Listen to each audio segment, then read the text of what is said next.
girl. You know, for days now I've been watching you as you walk by. But I've been afraid to come out and tell you exactly just what's on my mind. Yo, what up, everyone? Welcome back to the Dubs Only Podcast. We're on episode 16. Just want to say thank you, everyone who's been watching, tuning in, subscribing, commenting, liking. Appreciate all you guys. Without you, it's nothing.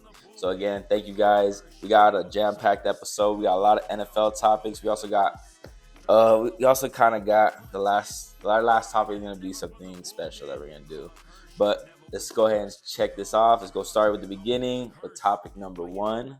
And we're going to go with the Chargers versus the Chiefs. Now, going into this game going into last week, the Chargers were 2-0, the Steelers were 2-0, and we thought like, oh, you know what? That's going to be who's going to be the team that's going to come out of this, because both of them are grit and grind. The Chargers offense, it's shown flashes, but it hasn't really shown that aerial attack quite yet. It's been more of a running game. And you had the Steelers as well, who were they weren't scoring touchdowns with Justin Fields the first 2 weeks, so it's going to be a running game. But no, it wasn't that. The Chargers ended up losing. The Kansas Chiefs ended up winning their game last week against the Cincinnati Bengals. And the crazy thing about it was, going into week 4, this was kind of like the testing ground for the Chargers. You have potentially a 2-3-0 teams, and didn't really go that way with the Chargers losing. And what made it worse is the amount of injuries that the Chargers sustained during that game against the Steelers. You talk about Justin Herbert was out. You got your 2 tackles, Rashawn Slater, Joe Alt are out. Joey Bosa gets hurt. And not to mention that Derwin James is going to be suspended for this game this Sunday. So it's just kind of like, what are the Chargers going to do? Because they're kind of shorthanded they're going to be shorthanded this week. Now, Justin Herbert, he got injured against the Steelers. Cam Hayward, tackle, got his leg, and it was already injured from the week before when they played against Carolina, high ankle sprain. So there's people that are saying, just sit Herbert out for the Steelers game and let him heal up for the Kansas City game. Now that those same talks are still happening right now, where it's like, we have the bye week after Kansas City, go 2-2 into the bye, only being potentially 2 games back behind Kansas City, if not 1 game if you guys do end up winning. So it's just kind of like, what are you going to do with Herbert? What's going to be the plan going forward? Because you need your quarterback. And we saw kind of like what happened with Taylor Heineke behind center. It didn't really look good, but again, the line was not there really, with Joe Alt and Rashawn Slater being out. So what do I expect going into this week against the Chiefs? Well, for me personally, as a fan, you always want to see your favorite players and your best players out there to play. But when you look at the longevity of the season, we still got 13 more weeks and the playoffs. So this high ankle sprain's already been twice. That's been bugging him.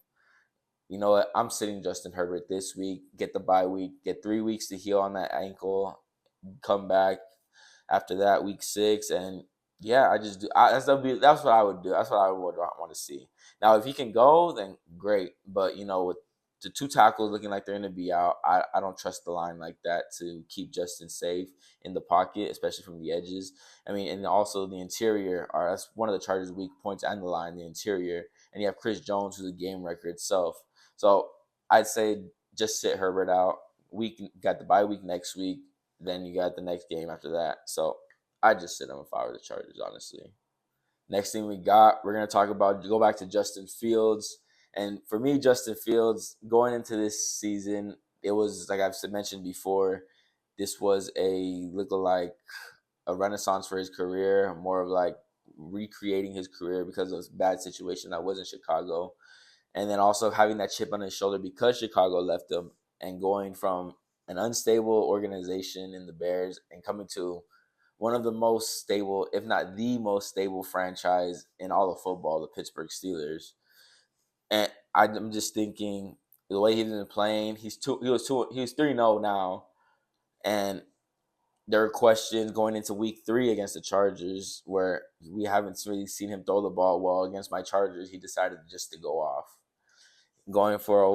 He had like over 200 yards, I want to say, had a couple touchdowns, rushing and passing.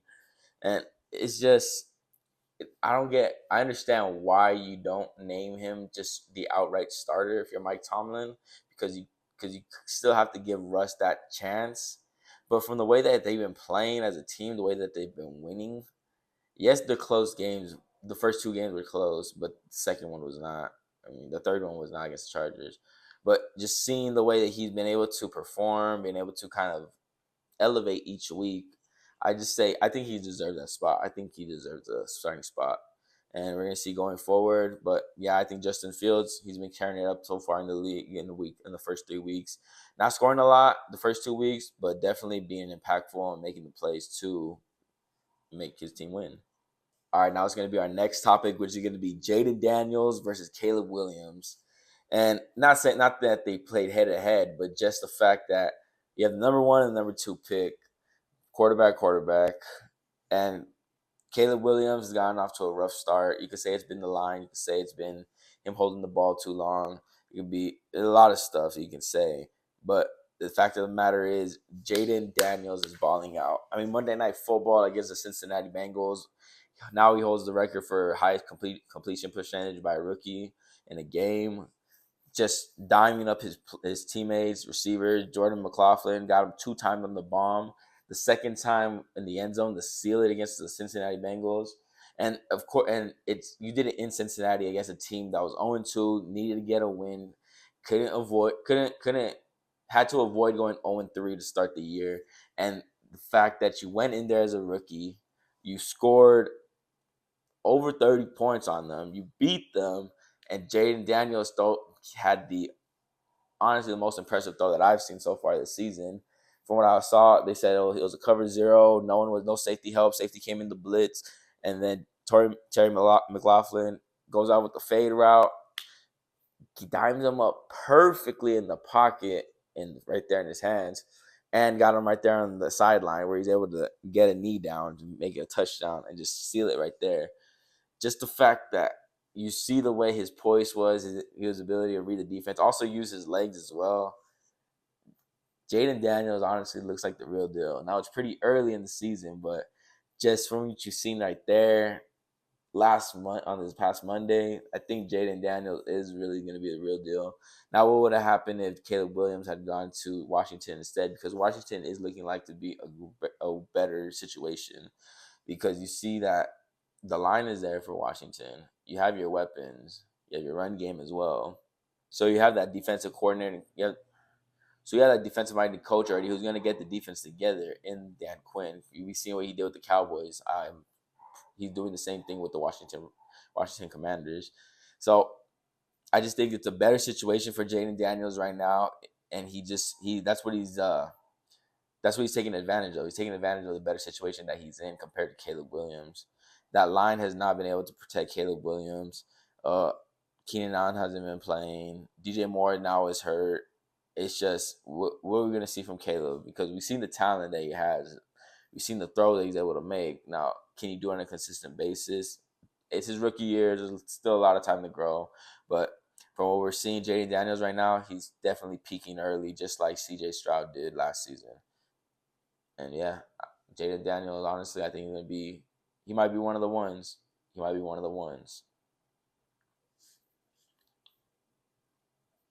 All right, and we're going to end this off with a farewell, goodbye, little something I have for one of my favorite players growing up. I think one of everyone's favorite players growing up, just for the storyline, just for the way that he played, legacy in the NBA, history, and we're talking about none other than Chicago's own, Chicago's finest, Derrick Rose.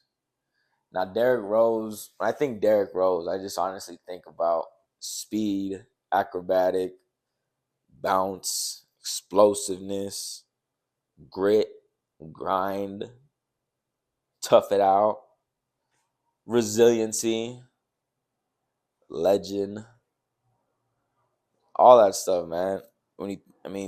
Derrick Rose came from out of Memphis, losing the national championship to Kansas. Number one overall pick to the Chicago Bulls. You've seen the ascent from the beginning, from his rookie year. Got the youngest to win the MVP when he said in the offseason, why can't I win MVP? Did just that. Went up against the Miami Heatles. Came up short, but was able to give them a good battle at a young age. Then you have the following year, where he tears his ACL, and that's where the legacy of Derrick Rose changed forever. Derrick Rose is always the biggest what if stories in the NBA history, because what if he never tore his ACL? What if he was just able to just play and still have that explosiveness? Could he have done it again maybe later down the line? Maybe. We'll never know. And just having that, how early that he peaked, and how much of his ascension was, because Derrick Rose was arguably the best point guard in the NBA when his knees were good. And it just sucks because we never got to see the full potential. But other than that, Derrick Rose, we're not gonna let that define him. What we're gonna let define him is the fact that he came up from all these injuries. He was able still to have a long-lasting NBA career, was able to play significant roles for the teams that he was on, true professional, was able to mentor players, absolute legend in the game of basketball. And we're going to do this new segment that I got. We're going to, not just for basketball or Derrick Rose, but we're just going to do this right here, and it's going to be Jesse's top 3. All right, so we're going to go my favorite top 3 Derrick Rose moments. Now, there's 3 plays that for sure stand out to me. Number 3, we're going to start at the 3, and it's going to be when Derrick Rose played against the Lakers Christmas Day, hit that game winner over Pau Gasol, and with the floater. Oh my gosh, I remember this vividly. It was Christmas Day. I was with my mom. We were at a family party. I was glued to TV, ABC playing, Kobe and the Lakers. I was with Gasol. That was with Derek Fisher. And the thing was, you had this young team in the Bulls, but you still had this veteran team with the Lakers who just won the championship a few years ago and recently won the championship. And the fact that Derrick Rose went into LA opening night and was able to hit the game winner over Pau Gasol in a close game, it's just, wow. That was mind-blowing. That's a game that I always remember from Derrick Rose. And for our next moment, number 2, my favorite part. And for my second favorite moment of Derrick Rose's career, easily has to be the game-winning shot, the buzzer beater bank in Chicago against Miami Heat, against the Cleveland Cavaliers. LeBron James, him and Derrick Rose facing off again in the playoffs. Derrick Rose down 1, needs a shot. What does he do? Curls off the screen, going to his right, shoots it long, and banked in. Derrick Rose game-winning shot. And we remember the famous reaction afterward. We're going to play that real quick for y'all. And it's just, the face says it all. The face says it all. Cold face, killer. When you needed him, he was always there. So that was moment number 2 for me with Derrick Rose. And for moment number 1, for me, it has to be the 50-point game with the Timberwolves. And I say this because that was Derrick Rose past his prime. That was the older Derrick Rose. That was the Derrick Rose just a few years ago. And not saying everybody wrote him off already, because he was still a player, still a significant player in the NBA. But it was more of like, he's not the same guy. He's just a vet. He's just a role player now. He's not a face of the franchise guy. He's a guy that can come off the bench and give you some scoring. And the fact that he was able to get those 50 points, it just meant everything to every hooper out there, whoever was a fan of his, fan of the game. It's just, you love to see legends in the game like that get their moments when it's later in the career, when they're past their prime. They're not as what they used to be, but they're still able to have a big night like that. So that was my favorite moment ever of Derrick Rose's career. That's going to wrap up episode 16 of the Dubs Only podcast. Thank you guys for watching. Stay tuned. We're going to have some more segments coming back with the Monk, with Avi, with the homie Ferbs. So appreciate y'all. We'll catch you next time. Peace. Yes, I think I'm going out of 48. Driving down the 110, going 110. Like I started now, never from the bullpen. Call him Kirsch, never wish the worst. Come back around, trigger karma is a curse. Driving down